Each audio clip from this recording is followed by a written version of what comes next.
अभी मैं हूँ बेलागंज विधानसभा में और यहाँ उपचुनाव का ऐलान हो चुका है। यहाँ का नॉमिनेशन 18 तारीख से स्टार्ट हो चुका है, जो 25 तारीख तक चलेगा और उसके बाद 13 नवंबर को यहाँ इलेक्शन होना है।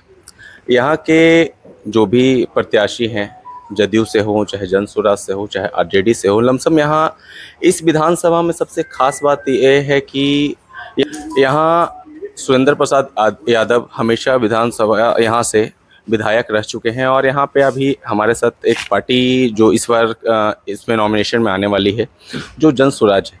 सर, आखिर मेन मुद्दा क्या है जन स्वराज पार्टी का इस बार इलेक्शन में आने का? देखिए, सबसे पहले मैं आपका शुक्रिया अदा करता हूं, आपको धन्यवाद देता हूं। ये उपचुनाव है और उपचुनाव में हमारा दल का गठन 2 अक्टूबर 2024 को हुआ है। लोकतांत्रिक ढांचा में, लोकतांत्रिक व्यवस्था में हर व्यक्ति को और हर दल को चुनाव लड़ने का अधिकार है। बेलागंज में मैं चुनाव लड़ने आया हूं।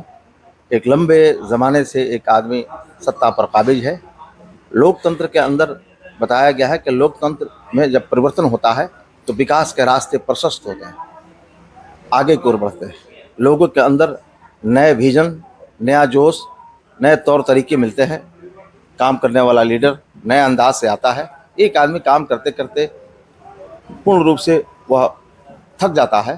तो ऐसी परिस्थिति में इस विधानसभा, बेला विधानसभा में हमारे जन स्वराज के उम्मीदवार खिलाफत हुसैन साहब हैं, जो शिक्षाविद हैं और समाज के कसौटी पर खरा उतरने का काम पहले भी किए हैं और आगे भी करेंगे। मुझे विश्वास है बेला की जनता से। बेला की जनता निश्चित रूप से जन स्वराज जो बिहार की व्यवस्था बदलने के दिशा में एक सार्थक प्रयास कर रहा है, उस प्रयास के साथ कंधा मिलाकर बेला की जनता साथ देगी और नए अंदाज में बदलता हुआ बिहार को देखना चाहेगी। निश्चित रूप से अगर जन स्वराज का उम्मीदवार यहाँ से चुनाव जीतता है तो बिहार में एक पैगाम जाएगा, एक संदेश जाएगा कि बिहार के लोग महावीर के धरती के लोग हैं, गौतम बुद्ध के धरती के लोग हैं। जहाँ जिन लोगों को ज्ञान प्राप्त हुआ था, यहाँ के लोग ज्ञानी हैं और ज्ञान के रास्ते पर चले हैं। चूँकि लोकतंत्र में एक व्यक्ति बार बार चुनाव अगर जीतता है और परिवारवाद को बढ़ावा अगर कोई दल दे रहा है तो लोकतंत्र उसको स्वीकार नहीं करता है। लोकतंत्र चाहता है कि गरीब का बेटा अगर झोंपड़ी में रहता है, राजा का बेटा महलों में रहता है, तो टैलेंट देखना है कि टैलेंट किसके अंदर है, इंटेलेक्ट किसके अंदर है। अगर टैलेंट झोंपड़ी के लाल के अंदर है तो सदन के अंदर झोंपड़ी का लाल जाएगा, महल का राजा का बेटा नहीं जा सकता है। तो जनतांत्रिक व्यवस्थाएं हैं, लोकतांत्रिक व्यवस्थाएं हैं, डेमोक्रेटिक फॉर्म ऑफ गवर्नमेंट है। इस तमाम तर चीज़ों को सामने रखते हुए जन स्वराज एक मजबूत विकल्प के रूप में बिहार में आई है और निश्चित रूप से बिहार की व्यवस्था को बदलकर सत्ता में जाएगी और नए बिहार की कल्पना की जाएगी। सर, जैसे परिवारवाद की जहाँ तक की बात हुई या फिर 8 साल से जो भी यहाँ के विधायक रह चुके हैं, बेला तो सर ये कहीं पे भी शक नहीं है कि बदलाव चाहती है।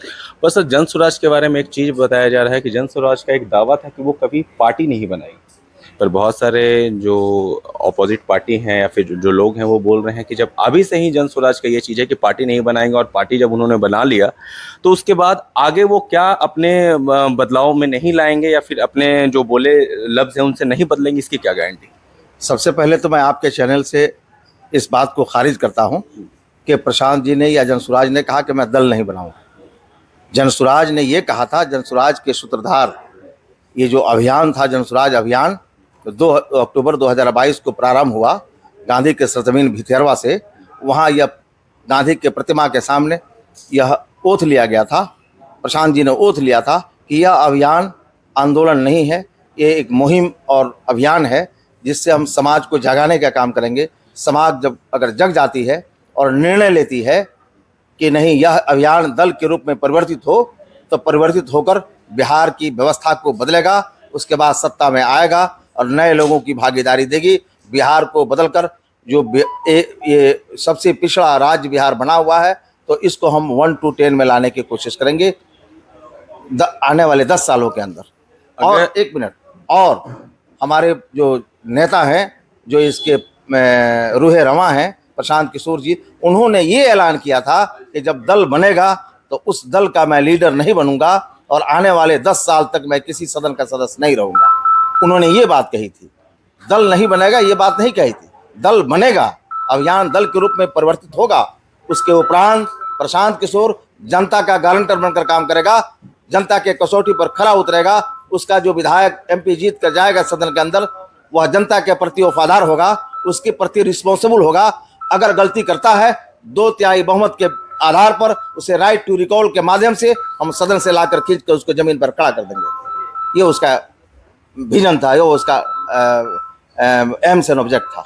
बेलागंज विधानसभा से अगर जन स्वराज की पार्टी जीतती है तो भविष्य में ऐसा भी देखा जाएगा कि ये फिर किसी पार्टी के साथ जाकर जुड़ जाएगी या फिर मर्ज हो जाएगी? देखिए, मुस्तकबिल और भविष्य में क्या होगा मैं नहीं कह सकता हूं, लेकिन वर्तमान को देखकर भविष्य का कामना किया जाता है।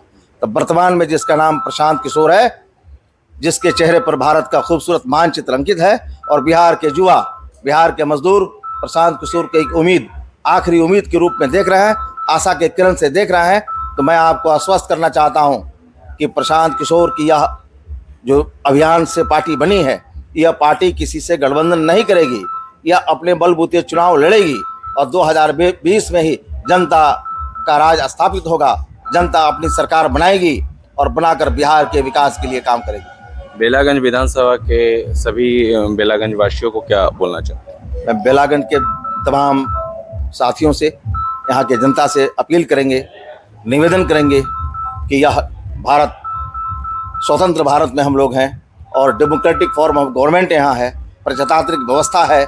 लोकतंत्र पर विश्वास करें और लोकतंत्र के इस महापर्व में बढ़ चढ़कर हिस्सा लें और यह फैसला करें, देखें कि आने वाले कल में बेला के कौन ऐसा आदमी, बेला का कौन ऐसा बेटा जो बेला की तरक्की के लिए, उन्नति के लिए, बिहार के विकास में कंधा लगा सकता है, उसको अपना सहयोग दें। इन्हीं शब्दों के साथ बहुत बहुत धन्यवाद। आपका शुभ नाम? मेरा नाम आफाक अहमद है, मैं MLC सारण हूँ, उस सदन का सदस्य हूँ। अभी आपने देखा कि यहाँ पे हमारे साथ MLC साहब मौजूद थे जिन्होंने जन स्वराज के बारे में बहुत सारी जानकारियाँ दी। ऐसे न्यूज़ के साथ देखते रहिए। मैं अमित कुमार, ग्यास।